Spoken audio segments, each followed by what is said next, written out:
I want to move along and talk about some cartel stuff, right? Yeah.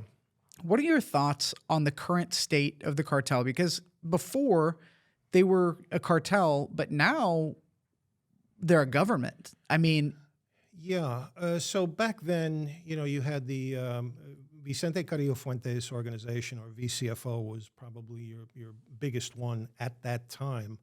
The rivals were the AFO, Arellano Felix organization, which is on the other side of here in San Diego, was down in Baja.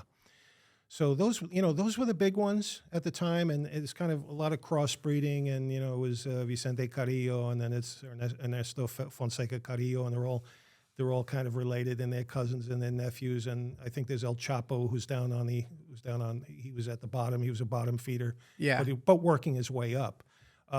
These days, I mean, it seems from what I'm following, it seems like all of these cartels kind of broke up and they splintered.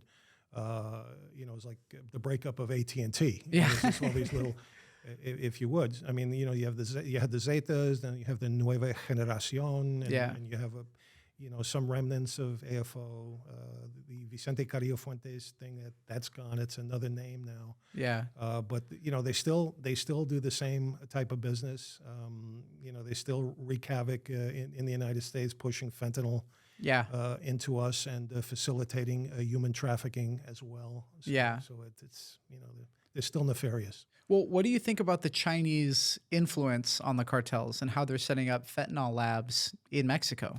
No, it's if there's a buck to be made, you're certainly going to find China in the mix. Yeah. There, and so I think part of it is, it's a business for these people operating on the fringes, and part of it is maybe political. Like right now the United States is really our enemy, economic enemy, and so if a few 100,000 people die ingesting fentanyl, so be it.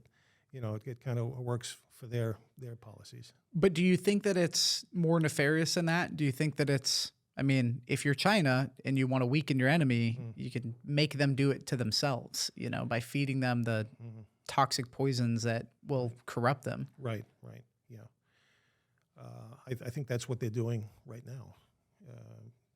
And again, you mentioned it. These labs and these materials that they send to the Mexicans Sure. to make fentanyl. Sure. Just proves that. Yeah. Yeah. I mean, they're literally setting up labs with the cartels. They're sending Chinese chemists to go work there. Right, It's crazy.